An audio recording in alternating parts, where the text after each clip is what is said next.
Hello everyone, আসসালামু আলাইকুম। আমি মোহাম্মদ রুবেল মিয়া। এখন আমি আছি যেই জায়গায়, সেই জায়গাটির নাম হচ্ছে গিয়ে কিশোরগঞ্জ ভৈরব রেল স্টেশন।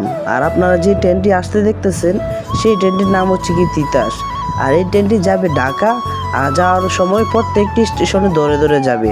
আর এই লোকাল ট্রেনটির ভাড়া সবচাইতে কম। আর এই লোকাল ট্রেনটিতে যেতে খুবই বিরক্তকর লাগে, কারণ এটা যে সব স্টেশনে ধরে ধরে যাবে সেই জন্য। তো যেতে চাইলে যেতে পারেন, ভাড়া খুবই কম। আর ট্রেনটির ভাড়া এত কম হওয়ার পরও মানুষ কেন জানে ট্রেনের ছাদে করে যায়, আসলে তারা কি কে জানে এত কম ভাড়ায় ট্রেনের, এরপরও তারা ছাদে করে যাবে। আর আপনারা ভিউটা দেখেন, কত সুন্দর ভিউ চারদিকে, একদমই নিরিবিলি, তেমন কোনো মানুষ নেই স্টেশনে। আর আর এই হলাম আমি। আর আমি এখন দাঁড়িয়ে আছি স্টেশনের ওভারব্রিজের উপরে। আর ওভারব্রিজের উপর থেকে সব কিছু দেখতে খুবই ভালো লাগে। আপনারা কি উঠেছেন আর দেখেছেন কেমন লাগে অবশ্যই জানাবেন কমেন্ট বক্সে। আর আমার ট্রেন আসতে যে কতক্ষণ সময় লাগবে কে জানে। এই যে আমি টিকিট কেটে রেখেছি, কিন্তু কোনো সিট পাইনি।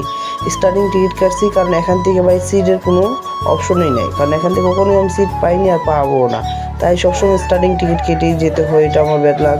আর আপনারা যারা যাওয়ার সময় ট্রেনের সিট পান অবশ্যই কমেন্ট করে জানাবেন। আর আমি এখন সিঁড়িতে নামতেছি, নেমে এখন আমি যাব সেই আমার লাইনে আসবে 3 নম্বর লাইনে ট্রেন আসবে। এখন দেখি কতক্ষণ লাগে ট্রেন আসতে। আর আপনারা দেখুন স্টেশনের এক পাশে কতগুলো দোকানপাট, এখানে সব কিছু পাবেন আপনারা, যেমন কলা, আপেল, এরপর রুটি, সব কিছু আপনারা পাবেন। আর তিতাসটা চলে যাচ্ছে, আর আমার ট্রেনটা আসবে 3 নম্বর লাইন দিয়ে। এই যে লাইনে চলে আসবে আমার ট্রেনটি। আমি এখন এখানে দাঁড়িয়ে থাকবো আর দেখতে থাকবো আর কি সময় কতক্ষণ লাগে। তো দীর্ঘ 1 ঘন্টা যাবো তুই করার পর স্টেশনে আমার সেই ট্রেনটি চলে এসেছে 11 সেটা আসছে কিশোরগঞ্জ থেকে। এটা ঢাকা যাবে আর আসতেছে 3 নম্বর লাইন দিয়ে। এত সময় অপেক্ষা করার পর ট্রেন আসে, বলেন 3টা বাজে ট্রেন আসতেছে, আর আমি আসছিলাম কয়টা বাজে, প্রায় পরে 2টার সময়। অনেক সময় আমি অপেক্ষা করছি, স্টেশনে তুই করছি। এখন আমার ট্রেনটা আসতেছে, খুবই ভালো লাগতেছে। আমি এখন 3 নম্বর লাইনে চলে যাব, যে কোনটা দিয়ে উঠবো সেটা আগে ডিসাইড করবো আর কি। কারণ সব ট্রেনের বগির মধ্যে তো মানুষ থাকে, তো যেই বগিতে মানুষ কম থাকবে সেটাতে উঠবো, যাতে ভালোভাবে যেতে পারি। যে দেখুন ট্রেনটি চলে এসেছে, আর ট্রেনটির সামনে দেখুন কী পরিমাণ মানুষ, ওদের কি জানের ডর বই নাই। আর দেখুন উপরে কত মানুষ, এত মানুষ ট্রেনের উপরে, কোনো ঈদ নাই, কোনো কিছু নাই, এরপরে ট্রেনের উপরে এত মানুষ। তারা আসলে কি আল্লাহ জানে কোন দুনিয়ায় বসবাস করে। তারা ট্রেনে করে যাবে, টিকিট কেটে যাবে না, তারা এমনিতেই চলে যাবে, টিকিট লাগবে না। ওই টাকার ভাড়া হিসাব দিতে হবে। আর আমি এখন ট্রেনের ভিতরে চলে গেলাম। দেখুন ট্রেনের ভিতরটা কী অবস্থা, কোনো মানুষ আছে কি না দেখেন। কোনো মানুষ নাই, তবে মানুষ নাই বলতে ভুল, মানুষ আছে, তবে ওই ধরনের ভিড় নেই আর কি। খালি বগিটা প্রায় অনেকটা খালি। আর এই ট্রেনের মধ্যে মানুষ খুবই কম ছিল,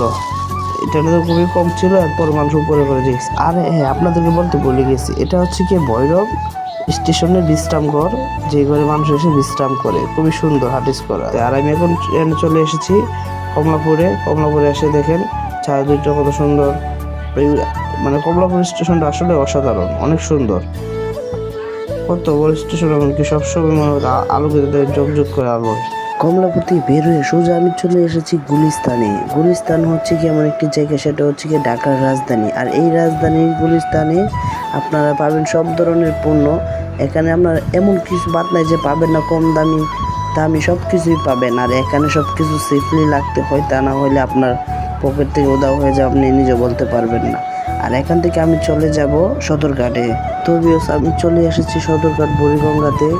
এখন আমি নৌকা দিয়ে যাব কেরানীগঞ্জে। আমি যেই কাজে আসছি মূলত হচ্ছে কি আমি কাপড়ের বিজনেস করতে যাচ্ছি, আর সেই জন্য আমি কেরানীগঞ্জ চলে এসেছি সেই ভৈরব থেকে। তো ভিউয়ার্স, আমার জন্য দোয়া করবেন যাতে আমি আমার ব্যবসায় সফল হতে পারি। আর সেই জন্যই ভৈরব থেকে ঢাকা কেরানীগঞ্জ চলে এসেছি। তো বেশ ভালো থাকবেন, সুস্থ থাকবেন। আর আমার যতটুকু সম্ভব ভিডিও করে আপনাদেরকে দেখিয়েছি। ভালো লাগলে লাইক কমেন্ট শেয়ার করে দিবেন। ধন্যবাদ।